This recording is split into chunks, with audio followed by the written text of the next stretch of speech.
Hey guys, what's up? I am Palak Lakhani.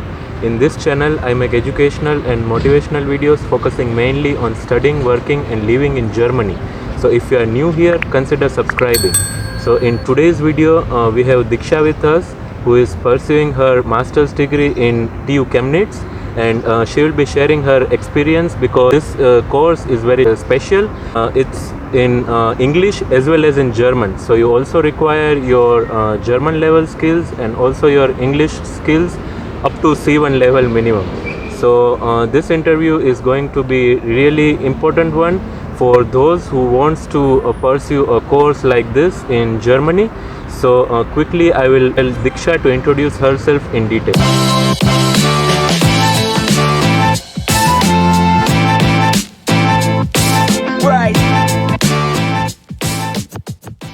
Yeah, hi Palak.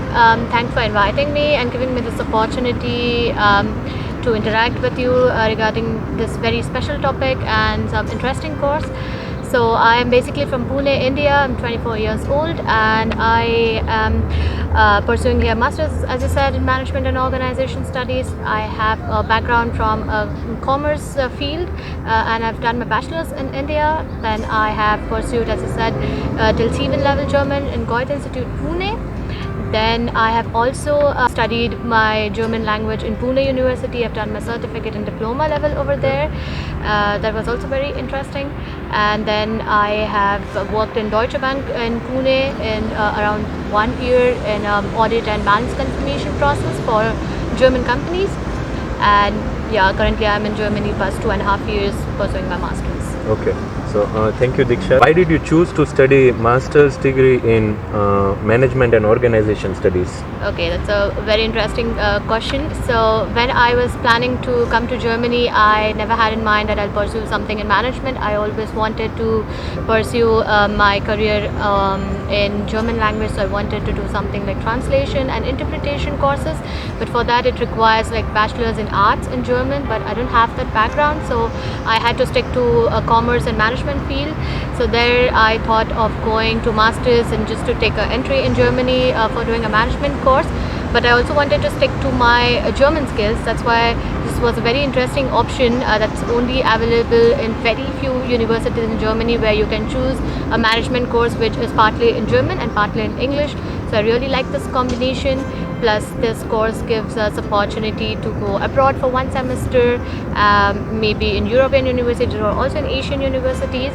And yeah, so this good combination just attracted me to apply for this course. Okay. Studying a semester abroad is a compulsion or it's your choice? It's our choice. I didn't study abroad, though it was a good option because I already am studying in abroad to see that. So I didn't choose that as an option, but yeah, it's completely on you. Okay, good. And what are the modules that you study in this course? Okay, so as my course is not like a typical MBA course where you have only one major, so I have 3 mandatory majors, so which are HR management, innovation management and organizational behavior. So I have to pursue the subjects surrounded to these 3 fields mandatory. So I had social entrepreneurship, I also had employment law, which is related to HR. Then I had innovation and research. I had something with business economics as well. So there were a lot of options when it comes to the elective fields. And yeah, so those were the courses that basically surrounded my whole course. Okay, good. How is this course different from MBA and MIM, which is offered in Germany usually? Exactly. So if you focus on MBA is usually pursued by the people who are like professionals, we can call them as. So they do their bachelor's, then they work for a couple of years and then they apply for MBA because you need work experience. Exactly. And MBA is for the people who want to develop their career. So they already have their career, but they want to just take one step ahead. Okay. So they pursue MBA. But MIM, Masters in Management, or MSc in Management and Organization Studies, they are both similar. So they are the courses which are for the people who wants to start their career. So after this courses, they apply for the direct entry or the entry positions, I would say that. Okay. So here you can choose a really different kind of subjects, and you don't have to just pursue your whole management course in just one subject. And then later on, when you do your master thesis or internship, you can choose one option and then you can go ahead. Okay. So you have basically the scope in starting your studies in different language and just check what's your cup of tea, and then later just choose one option. Okay, good. What's the language of instruction of your course? Yeah, as I said previously in introduction, it's partly English and partly German. So I would say it's around 60% German and 40% English. Okay. An interesting option for foreigners is that, for example, we had some presentation and research projects. So it completely depends on the professor. You can ask them if I can do this specific project or presentation in English, and they did allow me to do that. So it really depends on how much English or German you wanted in your course, but I would say 60 and 40, this is what I did. And master thesis, the most important part that is allowed to do in English. So that was a very interesting option. Yeah, good. What levels of English and German skills are required for this course? Yeah, so English was around B2 level, I would say, and German was C1 level. Some subjects which were just conducted in German language, and the exams were just in German language, so you need C1 level, because my course is like a local German course. Yeah. So you need a really C1, C2 level of German. Okay, and what was your IELTS score? It was 7.5. And how much did you score in your German language? A C1, because they didn't had any grade option, you just have to pass. So mine was, I think, 70%. Okay, good. Yeah. How are the exams conducted in this course? Are there oral exams or written exams or MCQs, or do you give presentations? Yes, so this course had, I would say, a combination of all the types of the options that you have mentioned. So we did have 2 or 3 written exams, but the interesting part is we don't have, like back in India, the question answers. We had like case studies, so you'll have around 1 or 2 pages of a situation that is given, and then you will have 2 or 3 questions based on that. For example, if it's a 60 marks paper, you will have 20 marks each 3 questions, and then you have to solve according to the case studies. So though it was written exam, it was like first time that I had solved a case studies. I've never had that option in India, so that was interesting. And one more interesting part, we did have oral exam, but for the subject like economics, I had oral exam, so that was interesting. So we were given some important questions, around 50 to 60 questions that we had to learn, and in exam there were just 2 or 3 that would be asked. But there again, we had a blackboard and a chalk, so sometimes the questions were about the graph, tables and diagrams, so we had to draw that in the oral exam. So it was like kind of mixed oral and written exam. You had to explain some questions with examples, drawing on the blackboard. Then we did have research projects. So my one semester was just about research projects. So there were research papers that we had to write, around 15 to 20 pages. Then for that we had to give some presentations as well. One more interesting part, we could skip one subject and we could go for a summer school, they call it as, where we had a management conference in South Africa, and there I had taken a part into that. It was interesting. We had to prepare for one topic and we had to research a little bit, and then we had to present that in South Africa in a conference, our research paper. And then we could skip one subject and we could get the marks for that conference participation. It's basically like a credit transfer. Yes, it was like credit transfer for that. Yes. So each time you go at a different conference, or? No, there was just one option. There's like summer school and winter school. So I went for the summer school in South Africa, and winter school is usually conducted in Chemnitz. So it's just 2 weeks of really nice experience. It's all sponsored by the university. Okay, good. What are the internship opportunities that you get during this course?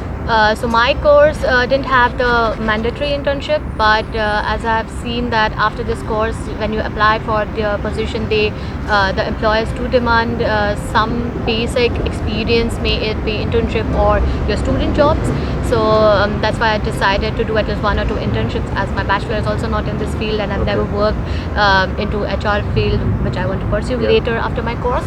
So I did apply for that. One interesting thing there as well, that I applied through Erasmus Plus.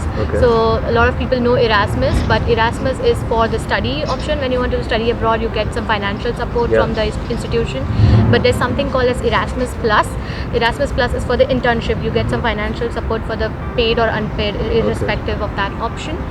So you get an internship anywhere in Schengen countries, and then you have to just apply to the Erasmus Plus institution, and you have to tell them that I've got the internship. You send your internship offer letter, and there, depending on the country's standard of living, you do get some monthly financial grant. So 70% you get in advance before internship, and 30% after the completion of internship. So I applied for that, and that is a really good option for the students to support their living expenses in a new country, or insurance you can just use for whatever you want. Okay, and what are the documents required, and what is the criteria of getting scholarship It is Erasmus Plus? it is very basic. They don't have any criteria. It's just that you have to have full-time internship, and you have to just submit your internship offer letter, and that's all. And then they contact your company, so you have to give somebody's contact details, and they just contact for the verification, and that's all, and then you just get it. Okay, good. Could you please explain in detail about how to find an internship or thesis in Germany? Like which websites did you use, and other details like how was your CV and everything? Okay, so for CV, a lot of people know that there is a specific European format that you have to abide by, and then, for example, you have to have your professional photo, you have to have your contact details, and just minimal experience that you have regarding the field, or if you don't have, then just don't mention it. So that was the CV part, which is available everything online. Then for finding the internship, it really depends on the country. For example, if you are applying in Germany, there's a Zing website that mostly the employers will post their positions. Then for me, for my current internship, it was interesting because I did not apply for that internship, and still I got the offer. That was through LinkedIn. So there is something called as head hunting that is done by the big companies, where they have some urgent position and they don't want to take some interviews or something like that. So they just go through the LinkedIn profiles of the people who are finding the jobs, and they could just put some keywords. So your LinkedIn profile should be really updated, and then they will just land into your message or inbox of the LinkedIn, and then they will just send you the job description. Okay, we are looking for example, an HR intern, and I see that in your profile you are also looking for the same position. Would you like to apply in our company? And that just happened so fast that because it was a coincidence that I was also looking for internship, and they also wanted somebody, so they just mailed me the job description, and then we just had 2 or 3 telephonic interviews, and that's how I got it. So that was kind of luck as well, I can say. But LinkedIn is important, Zing is important in Germany, and then there are Stepstone and Glassdoor. So just keep on checking all these websites, I would say, nothing other than that. Could you please explain a bit in detail about your internship at Hoerbiger in Vienna? Yes. So that was my first internship that I did through Erasmus Plus, as I explained. So it was a full-time voluntary internship for 7 months. It was into corporate HR. So it was a very nice internship where I really had first-hand experience. Like I did all the tasks what my manager was also doing. So we had a project over there to find out why are people leaving the company in their first 1 or 2 years. So we had to take some interviews, some onboarding and offboarding interviews. We conducted some surveys, what people think about the company. Then we did some analysis. So that is also important because we were taught that in university how to do analysis related to statistics and numbers. So as I had that little bit experience, that helped me in that internship to analyze, because research skills are very important when you apply for the direct entry positions, especially in management. Then I had to write some presentations, some storylines for our CEO of the company as well. So that was a very helpful experience, I would say. And do you use any software for analysis? Yes, there's one software that a lot of universities use. It's called SPSS. So it's usually for students who are doing some analysis and statistics. So this is also a software which is used in the companies for their research projects. So that is what you should actually have a little bit experience about. Should the students have experience about this before pursuing the masters, or do they teach this software in masters? They don't teach you in the masters, but they give you some research projects where you have to do analysis. But it's all given on the website that you can use this software, and it's usually the paid version. But sometimes when you're a student, and the universities do have some discounts for that, so you can use that student discounts, and then you can use that for your statistical analysis. Good. Could you please also explain a bit about your current thesis or current internship at ZF Friedrichshafen? Yes. Okay, so I am doing my second internship at ZF Friedrichshafen AG. It's also in digital HR. So this is basically my topic related to my master thesis as well. But I'm doing my thesis in university simultaneously, and I'm doing my internship over there in ZF. So this internship is about a combination of HR IT. So we have a HR software which I work upon, and when people have problems regarding to software, they just open a ticket on the software, and then I work as a system administrator or HR system administrator, and then solve the problems on the back end. Then I do get chance to review some interviews that were taken by the recruiters, and some presentations as well, the graphs and diagrams that they have to write, they have to use that in the presentation. So this is the internship part, and my thesis is about the women in tech. So basically, how do you increase the proportion of women or the percentage of women in STEM departments, or in science, technology, engineering, maths?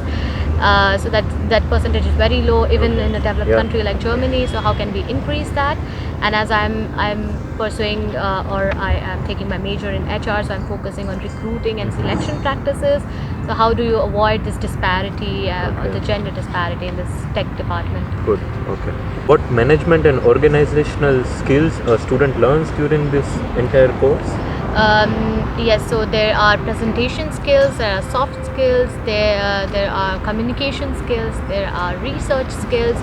Then, as this course is very much about the practical courses, or I would say case studies and everything, so they build up your confidence to solve or to develop your analytical skills as well, how to solve certain problems, how do you develop your thinking, and how do you think out of the box sometimes. So those skills are also developed throughout the course. Yeah. Okay, good. And in which companies can you work after the end of this course? It really has a wide exposure. I can't name the companies, but I would say that, for example, if I'm going in HR is irrespective of any industries, you can apply. So you can go in hoteling industry, or your consultancy, or banking, or even the automotive as well. So it has really wide scope. If somebody chooses like consulting as an option, then they can work, of course, as a HR consultant, and that also in every company. So basically, you have a wide exposure in all the companies, I would say. Good. Okay. What are the course fees for this for your particular course at TU Chemnitz? So mine is very low fees, or I would say nominal fees, which is 250 euros per semester. So it depends on then how many semesters you take to complete your course. But it's still a very cheap option to apply for, and as it's a state-funded university, it has very less options. But even if you go for the private courses, they do have high fees, but they are still lesser than you apply for the America or Australia. Good. Which cities around Chemnitz can you travel with your semester ticket? Yes, so our semester tickets involve the transportation cost as well. So you can travel to the cities within that state with your semester ticket, which are like Leipzig, Dresden, Burgstadt. So there are 3-4 cities that you can travel to.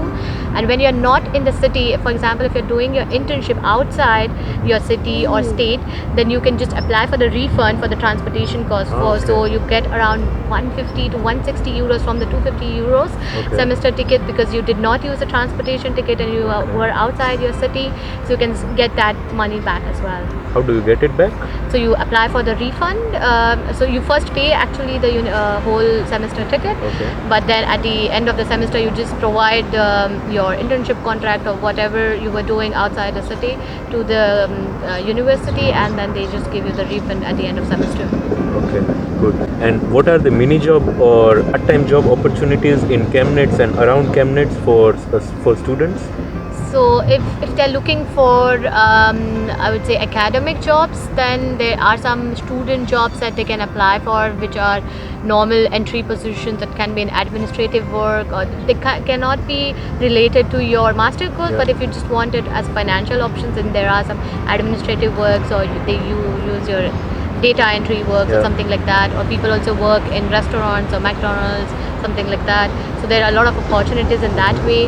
Then you have Amazon in Leipzig, so you have some logistics jobs over there which are available. Around Christmas you can work 2-3 months, and then people don't work next 2 semesters because you can work full time in your vacations. So those are also good opportunities. Okay, good. Any advice that you would like to give to the prospective students? Yes, so I would really like to appeal the students who want to pursue their higher education in management, who are thinking about pursuing masters in management or MBA courses. Then do consider the option of applying to Germany, because in general the level of education is very high and the standards are really good, which are recognized worldwide as well. So you can pursue your master course here and then apply in any European countries or even other countries in the world, and it will still have a good recognition. And as everybody knows that Germany hardly has any fees, so it's a really good financial option as well for the people who want to pursue their higher education. And management courses are built where you have a practical exposure as well as good theories involved as well in the courses. So do consider this as an option if you are planning to pursue your masters in management. Thank you so much, Diksha, again for coming to my channel and sharing your experience with people. If you really like the video, then don't forget to give it a thumbs up, and if you have any further doubts, then do leave them in the comment section below. So maybe Diksha or I will try to answer them in the comments, or if possible we will also make another video about it. So thank you once again, and see you in the next video. Take care and stay safe. Bye.